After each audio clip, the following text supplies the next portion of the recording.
My naam is Janine van die Kerk van Radio Kansel. Het was 'n rowwe week gewees. Ek so bly dis Vrydag. Ek het bietjie damterapie nodig. So onlangs by een van ons kampe het ons 2 Korintiërs 12 vers 9 oor ons in ons koppe gekry. Paulus smeek die Here, vat asseblief hierdie doring in my vlees weg. En die Here antwoord hom en sê, Paulus, my genade is vir jou genoeg, want my krag word in swakheid volbring. En dan sê Paulus, okay, daarom sal ek dan juis in my swakheid beroem, want dan sal die krag van Christus my beskik. Nou vrye vertaling daai ene. En nou weet jy, ek en jy, ons wil ons swakhede wegsteek. Hou van ons sterkpunte, dit laat ons goed lyk en maak die lewe makliker, maar ons swakpunte is mens oorskaam, hè? En jy wil dit wegsteek en dit sit van handle op jou eie, sodat niemand anders dit sien nie. Maar die Here het vir jou die sterkpunt gegee en die Here het vir jou daai swakpunt gegee. En dis waar ons dan nou afhanklik van hom is. Nou, ek was in 'n opleiding gewees vandag en daar sê die ou, jy moet brutaal eerlik, brutaal realisties wees.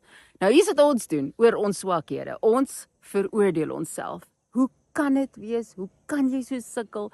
Wel, ons vroumense baie hard op onsself. Maar brutale eerlikheid sê, okay, die ding is nou na. Janine van die Kerk het nie selfbeheersing nie. Ek het nie dissipline nie. Kom ons vat die woord dissipline. As hy chocolate in die kas is, dan gaan ek die chocolate eet.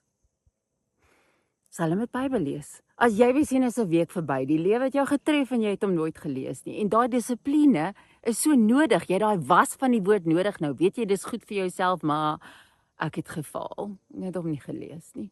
En ek het vir die Here gevra, okay Here, dit is nou deel van my. Ek weet ek het nie baie dissipline in hierdie lewe nie. Help my asseblief. En hy het my 'n idee gegee. So ek kry elke dag werk toe. Dit vat my omtrent 'n halfuur.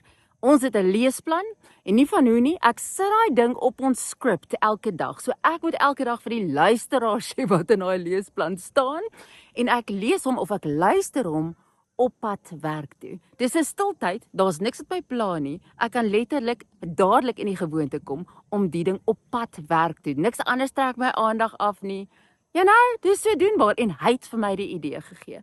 En ek dink by myself, dis wat dit vat. Ons mors tyd met die oordeel van onsself in plaas daarvan om te sê, Here, U krag word in my swakheid volbring. Ek erken ek het nie selfdissipline nie. Wat gaan ons hier omtrent doen? En hy sê, kom ons maak hierdie plan. En dis hoe ek dink ons daaroor moet voel. Wat ook al dit is, maak nie saak wat dit is nie, jou humeur of wat ook al. Hier is ons ding vir vandag. Kom ons vra hom, so wat moet ons daaromtrent doen? Wat's U plan sodat sy krag in ons swakheid volbring kan kom?